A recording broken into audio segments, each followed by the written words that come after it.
Hello everyone and welcome back. Hope things are well. Newcastle have now went into their first international break of the season. Still unbeaten after 4 games. We have beaten Tottenham yesterday despite, again, not playing that well, but doesn't matter when you aren't playing well and you're still winning games. So you got to credit Newcastle because I thought we're doing a good job at actually just being able to get through the first few matches and just to keep things afloat, because it has been a bit of a negative time to be part of this football club. But we've got to that break now, a crucial point for Newcastle to get back into the flow of things. And I just wanted to recap over the last couple of days because there has been quite a lot of news that's came out. So straight away, hello there. If you're new around here, make sure you get down there, hit that subscribe button. We do have a couple of little announcements before we get into things. So again, I will be running in the Great North Run on Sunday. I'm going to be running for the British Heart Foundation. So please, if you can do, I've got my fundraising page down in the pinned comment and also the description. So if you can potentially donate any money, I mean the absolute world, and it's going to be for a great cause on Sunday. So I'm looking forward to getting involved for first ever Great North Run. And secondly, just in regards to my video about a week ago when I was over for one of Newcastle's away games, I will be putting out a community post, I think, on YouTube tonight on my social media pages about my new football team. So we're going to get some trials going this week, and hopefully we'll potentially arrange an 11-a-side match next week so we could get a game rolling straight away, and there will be, of course, content on YouTube about that. So again, if you want to get involved, just DM me in advance and I'll put out a community post, I reckon, tonight. We'll get something sorted around Wednesday, Thursday time. But that's about it. Let's get into things now. I want to start things off by talking about Ange, the Tottenham manager, because he came out in a press conference after the Newcastle game and he actually said, and quoted as well, that he felt like the atmosphere at St James's Park actually allowed the referee to give late decisions towards Newcastle. He's essentially saying that our crowd actually allowed the referee to be almost pushed into giving more decisions towards Newcastle. Ange, did you watch the game yesterday? Because from what I remember, one, I thought the referee was fine towards both teams. I think he was great. No, Newcastle could have had a pen. Let's not get anything wrong about that. Newcastle had a good opportunity in the game. Isak got took down. Admittedly, a great tackle. But when you watch it back in the replay, does he get the player first? You could argue he potentially does. I mean, on top of that, Ange, every single time you come to St James's Park, you play a high press against a team that can play an even better high press against you, and you walk away surprised every time while you lost. Your team lost yesterday because you guys couldn't take your chances. You had no striker playing, and then the ones that were playing long shots, you were just taking long shots, and your only goal was actually a poor mistake from Nick Pope, and then Dan Burns kicked in his own goal, so he didn't even score yesterday. You guys had all the chances in the world and you didn't take them. So how you can come out in the press conference and then go, well, actually, we thought the referee was biased towards Newcastle. You guys had chances yesterday and you didn't take them. So how about, as a manager, you look back at that and stop whinging and criticising and looking for excuses, because Tottenham cost themselves the game yesterday. Newcastle were a counter-attacking side. We played a good press. Did Newcastle play well?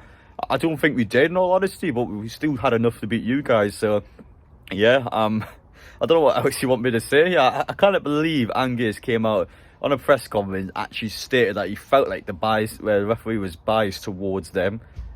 So you having me on? No, he wasn't.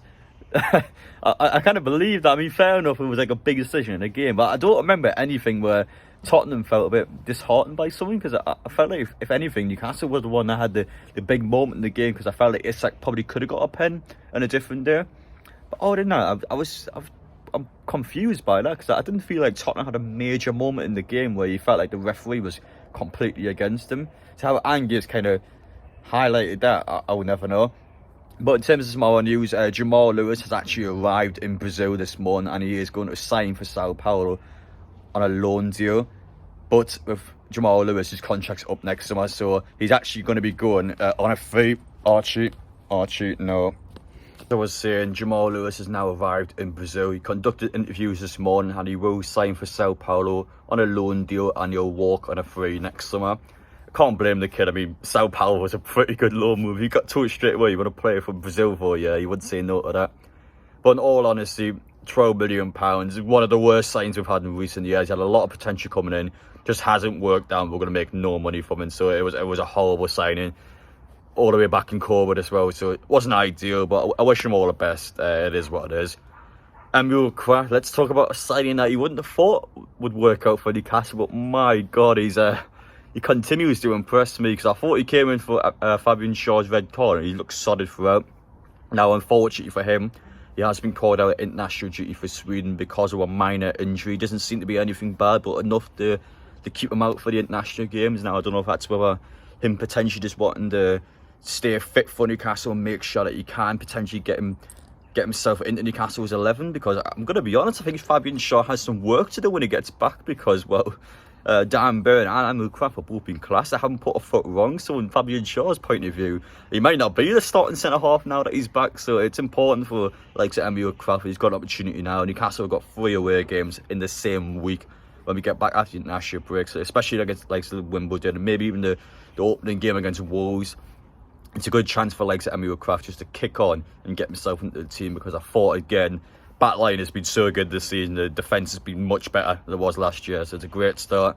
And now that Fabian Schär's come back, the defence is starting to shape up even better now. So it's a real tester for Newcastle. We just need to make sure on the attacking end of things that we do get more goals. We've scored twice against Tottenham and 1 goal in every other game, so we need to make sure that we can score a few more. It's good to see Isak get off the his little drought yesterday, because I felt like he's lacked a bit of confidence.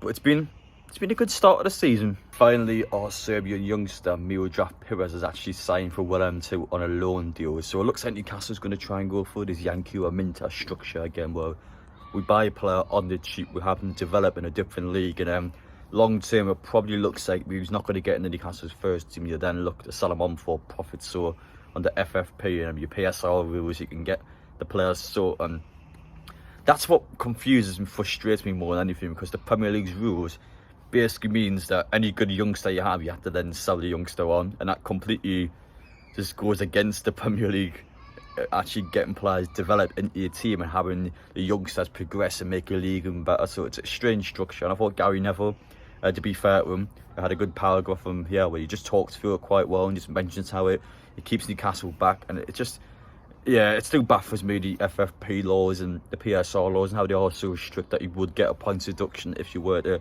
slightly go over or perhaps bend around the rules a little bit. So it's a tricky one for Newcastle, and it's ultimately landed in quite a poor transfer window. Not just for us, but I think the Premier League window as a whole has been quite poor as well. There's been a couple of big signs towards the back end of it, but in terms of a slow window, it doesn't blow you away, does it, in terms of the Premier League clubs? So it's something that is taking a toll on everyone. It's just not been great to see, and it just keeps teams like Newcastle back from progressing, and it's a shame. But I'm sure eventually the Premier League either change the laws, and Newcastle will, at least in an unfortunate sense, might sell the likes of his like Bruno or Gordon, and then with that profit you can basically buy a player like that back and then start to actually build onto it. But you shouldn't really need to excel your top players and to make big amounts of money and then to be able to spend it back in.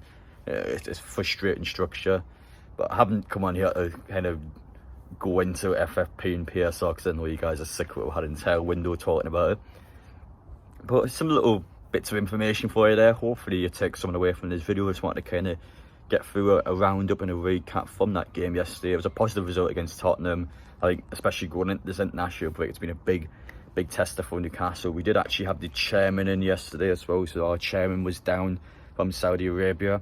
It was a scheduled meeting. It was proclaimed to be on social media, so we'll talk a bit more about that over the course of the next couple of days, because I feel like we need to kind of almost address the current situation with Newcastle's hierarchy and just kind of look into that as well. But it was a scheduled meeting. He hasn't came across just because of a poor window. Obviously, I'm going to assume in these meetings that are taking place, of course, they will address the transfer window, but it was a scheduled meeting just to hopefully inform the lawyers.